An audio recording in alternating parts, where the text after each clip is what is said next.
মানে আপনি ফেসবুক চালাচ্ছেন না, ফেসবুক আপনাকে চালাচ্ছে এখন। অনলাইন কত হাত খেয়ে ফেলছে আমাদের। আর ওখানে গেলে আপনি কতটুকু ভালো পাবেন, ভালো যতটুকু পাবেন তার চেয়ে বেশি খারাপ পাবেন।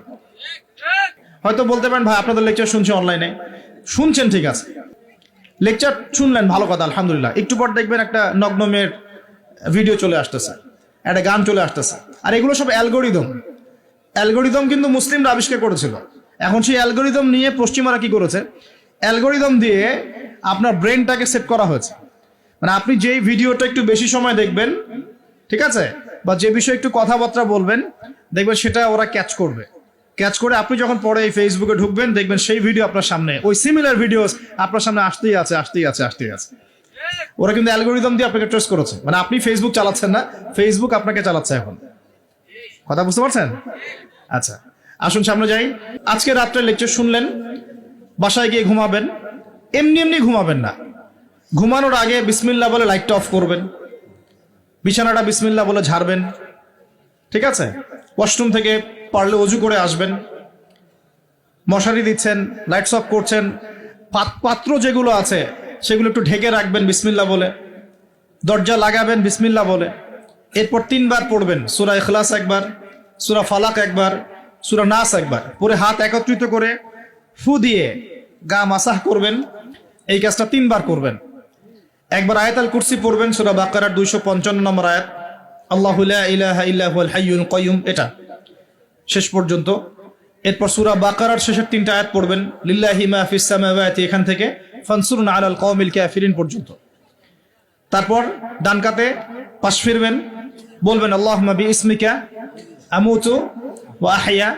হাত নিবেন, হাতে গুনতে থাকবেন সুবহানাল্লাহ সুবহানাল্লাহ সুবহানাল্লাহ 33 বার, আলহামদুলিল্লাহ আলহামদুলিল্লাহ আলহামদুলিল্লাহ 33 বার, আল্লাহু আকবার আল্লাহু আকবার আল্লাহু আকবার 34 বার। ঘুমিয়ে যাবেন। এখন যদি আপনি 6 ঘন্টা ঘুমান, আপনি নবী সাল্লাল্লাহু আলাইহি ওয়াসাল্লামের সুন্নত অনুযায়ী ঘুমিয়েছেন, প্রত্যেক ঘন্টা ঘুমানোর জন্য আল্লাহ আপনাকে নেকি দিবে ইনশাআল্লাহ। এমনি ঘুমালে নেকি হতো না, রেস্ট নেওয়া হতো। আমি একজন ব্যক্তিত্বের কথা বলছি, যার প্রতিটা কাজ অনুসরণ করলে ইনশাআল্লাহ জানা অনুযায়ী আমলটা হয়ে যাবে, আল্লাহর কাছে আমরা মাকবুল হব ইনশাআল্লাহ। পারা যাবে ইনশাআল্লাহ। ঘুম থেকে উঠলেন, এমনি এমনি উঠে চলে যাবেন না। উঠেন, বসেন, বসে ঘুমের ভাব দূর করেন, দূর করে বলবেন আলহামদুলিল্লাহিল্লাযী আহইয়ানা বা'দা মা আমাতানা ওয়া ইলাইহিন নুশুর। এবার বাথরুমে যান। বাথরুমে গিয়েই, বাথরুমে ঢুকে গান গাওয়া শুরু করবেন না। বাথরুমে ঢুকেই বাম পা দিয়ে ঢুকবেন, ঢোকার সময় বলবেন বিসমিল্লাহ আল্লাহুম্মা ইন্নী আউযু বিকা মিনাল খুবসি ওয়াল খাবাইস। বাথরুমে কিন্তু জিন শয়তান থাকে। বাথরুমে কি থাকে? বিজ্ঞান এটা প্রমাণ করতে পারে নাই, এগুলো নাসা বিশ্বাস করবে না, কিন্তু আল্লাহর রাসূল যেহেতু বলেছেন আমরা বিশ্বাস করব। বিজ্ঞান কি সব আবিষ্কার করতে পেরেছে? বিজ্ঞান কি সব আবিষ্কার করতে পেরেছে? বিজ্ঞানের আবিষ্কার কত পার্সেন্ট? এই মহাবিশ্বের 1%ও না, মহাবিশ্বের 1%ও না। আমাদের দেহের মধ্যেই যে রুহটা আছে, এই রুহটার কি কোনো ব্যাখ্যা করতে পারা গেছে? রুহটা কেমন, কঠিন না তরল না বায়বীয়, ব্যাখ্যা করা গেছে? ইয়াসআলুনাকা আনির রূহ কুলির রূহু মিন আমরি রাব্বি ওয়া মা উতীতুম মিনাল ইলমি ইল্লা কলিলা। আল্লাহ পাক বলছেন, হে নবী, তারা তোমাকে রূহ সম্পর্কে জিজ্ঞাসা করে, আত্মা সম্পর্কে জিজ্ঞাসা করে, তুমি বলে দাও এটা তোমার রবের আদেশ মাত্র। রবের আদেশে এসেছে, আদেশেই চলে যাবে। আর এ বিষয়ে তোমাদেরকে বেশি জ্ঞান দেয়া হয় নাই। তাহলে এই জ্ঞান কি দেয়া হয়েছে আমাদেরকে? জ্ঞান দেয়া হয় না। আর জ্ঞান কি আমরা নিজেরাই প্রডিউস করি না আল্লাহ পাক জ্ঞান দেন? কোনটা? আল্লাহ পাক কি বলছেন? আল্লামাল ইনসানা মা লাম ইয়ালাম। মানুষকে আল্লাহ পাক সেই জ্ঞান শিক্ষা দিয়েছেন যা মানুষ জানতো না। তার মানে সৃষ্টিগতভাবে আমরা জ্ঞানী ছিলাম না। আদম আলাইহিস সালামকে সৃষ্টি করে আল্লাহ পাক কি করছেন? ওয়া আল্লামা আদামাল আসমা কুল্লাহা। আমি আদমকে সৃষ্টি করে তাকে সমস্ত নাম শিক্ষা দিয়েছি, আল্লাহ পাক বলছেন। তা আদম আলাইহিস সালাম কি সৃষ্টিগতভাবে জ্ঞানী ছিলেন, নাকি আল্লাহ পাক তাকে জ্ঞানী করেছেন? কোনটা? আল্লাহ পাক জ্ঞানী করেছেন। সো জ্ঞান কার পক্ষ থেকে আসে? আল্লাহর পক্ষ থেকে। এটাই হচ্ছে ওয়াকুলিল হাক্কু মির রাব্বিকুম, হক বা সত্য জ্ঞান তোমার রবের পক্ষ থেকে আসে। ফালা তাকুনান্না মিনাল মুমতারিন, তুমি সন্দেহবাদীদের অন্তর্ভুক্ত হয়ো না, আল্লাহ পাক বলছেন। তো বাথরুমে জিন থাকে এটা বিশ্বাস করলাম তো। এবার দোয়াটা পড়লেন, এবার আপনি ইস্তেঞ্জা সারলেন, তারপরে বের হওয়ার সময় বলছেন গফরানাকা। কি বলছেন? গুফরান। আরেকটা দোয়া আছে, আলহামদুলিল্লাহিল্লাযী আযহাবা আনিল আযান ওয়া আফানি গুফরানাকা। ওযু করবেন, ওযুর আগে বলবেন বিসমিল্লাহ। ওযু করার সময় খুব বেশি পানি অপচয় করবেন না, কারণ অপচয়ে সবচেয়ে পটু জাতি এখন মুসলিমরা। অপচয়ে সবচেয়ে পটু জাতি মুসলিমরা। রাষ্ট্রীয় সম্পদ অপচয় করে, গ্যাস অপচয় করে, তেল অপচয় করে, পানি অপচয় করে, সময় অপচয় করে, সবই অপচয় করে। নিজের হায়াত অপচয় করে। এই তরুণ যুব সমাজ নিজের হায়াত অপচয় করে। অপচয় করে না? অনলাইন কত হায়াত খেয়ে ফেলছে আমাদের। আর ওখানে গেলে আপনি কতটুকু ভালো পাবেন? ভালো যতটুকু পাবেন তার চেয়ে বেশি খারাপ পাবেন। ভালো যতটুকু পাবেন তার চেয়ে বেশি খারাপ পাবেন। হয়তো বলতে পারেন, ভাই আপনাদের লেকচার শুনছি অনলাইনে। শুনছেন ঠিক আছে, কিন্তু লেকচার শোনার মাঝখানে অ্যাড চলে আসে না? লেকচার শুনলেন, ভালো কথা, আলহামদুলিল্লাহ। একটু পর দেখবেন একটা নগ্ন মেয়ের ভিডিও চলে আসতেছে, একটা গান চলে আসতেছে। আর এগুলো সব অ্যালগোরিদম। অ্যালগোরিদম কিন্তু মুসলিমরা আবিষ্কার করেছিল। এখন সেই অ্যালগোরিদম নিয়ে পশ্চিমারা কি করেছে? অ্যালগোরিদম দিয়ে আপনার ব্রেনটাকে সেট করা হয়েছে। মানে আপনি যেই ভিডিওটা একটু বেশি সময় দেখবেন, ঠিক আছে, বা যে বিষয়ে একটু কথাবার্তা বলবেন, দেখবেন সেটা ওরা ক্যাচ করবে। ক্যাচ করে আপনি যখন পরে এই ফেসবুকে ঢুকবেন, দেখবেন সেই ভিডিও আপনার সামনে, ওই সিমিলার ভিডিওস আপনার সামনে আসতেই আছে, আসতেই আছে, আসতেই আছে। ওরা কিন্তু অ্যালগোরিদম দিয়ে আপনাকে ট্রেস করেছে। মানে আপনি ফেসবুক চালাচ্ছেন না, ফেসবুক আপনাকে চালাচ্ছে এখন। কথা বুঝতে পারছেন? আচ্ছা, আসুন সামনে যাই। এবার ওযু করলেন, প্রথমে বিসমিল্লাহ বললেন, শেষে বলবেন কি? আশহাদু আল্লা ইলাহা ইল্লাল্লাহ ওয়াহদাহু লা শারীকা লাহু ওয়া আশহাদু আন্না মুহাম্মাদান আবদুহু ওয়া রাসূলুহু। তার আগে মেসওয়াক করে নেবেন। কি করবেন? মেসওয়াক মানে ব্রাশ, ঠিক আছে, কোনো সমস্যা নেই। ব্রাশ করছেন, ওকে, আদায় হয়ে গেছে ইনশাআল্লাহ। মুখ পরিষ্কার করা, দুর্গন্ধ দূর করা। এই যে ওযু করলেন সুন্দর করে নবী সাল্লাল্লাহু আলাইহি ওয়াসাল্লামের মতো, আল্লাহর নবী বলছেন যে ওই ব্যক্তির জন্য জান্নাতের 8টা দরজা খুলে যাবে ইনশাআল্লাহ। জান্নাতের 8টা দরজা ওই ব্যক্তির জন্য খুলে যাবে ইনশাআল্লাহ তাআলা। এবার আপনি কাপড় পরছেন, এমনি এমনি পড়লে নাকি নাই। পড়ার সময় ডান দিক থেকে পড়ছেন এবং বলছেন আলহামদুলিল্লাহিল্লাযী কাসানি হাযা ওয়া রাযাকানিহি মিন গায়রি হাওলিন মিন্নি ওয়ালা কুওয়া। আপনি কাপড় পরলেও নাকি পাচ্ছেন আলহামদুলিল্লাহ। আয়না দেখছেন, ফ্রেশ হচ্ছেন, চুল আঁচড়াচ্ছেন, আপনি ডান দিক থেকে স্টার্ট করেন। এবং এখানে বলে রাখি যে বর্তমান যে চুলের কাটিংগুলো চলছে, এইসব কাটিং চলবে না।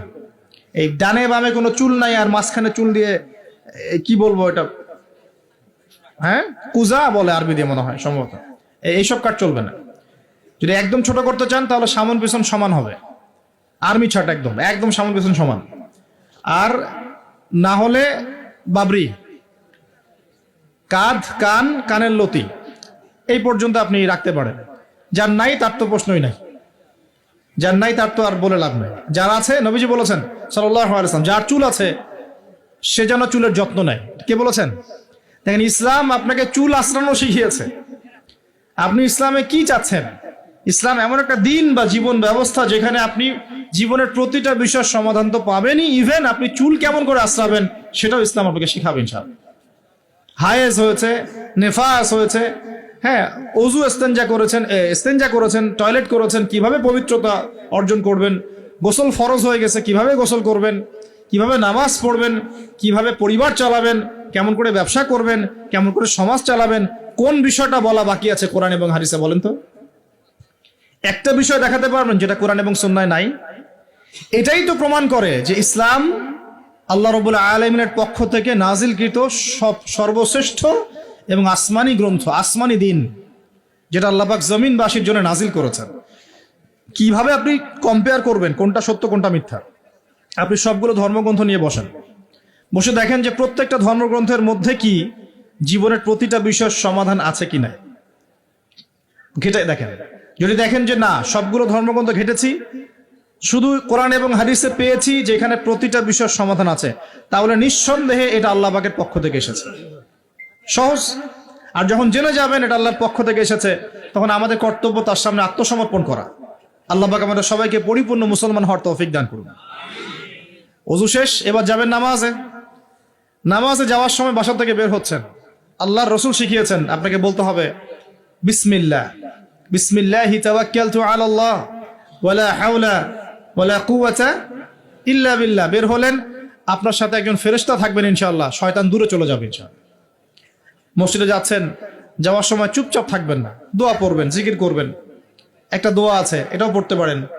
আল্লাহ নবী পড়তেন, তিনি বলতেন আল্লাহুম্মা ইজআল ফি কলবি নূরা, হে আল্লাহ আমার কলবে নূর দাও, ওয়া ফি লিসানি নূরা, আমার লিসান বা জিহ্বায় জবানে তুমি নূর দাও, ওয়া ফি সামঈ নূরা, আমার শ্রবণ ইন্দ্রিয়তে নূর দাও, আলো দাও, ঠিক আছে।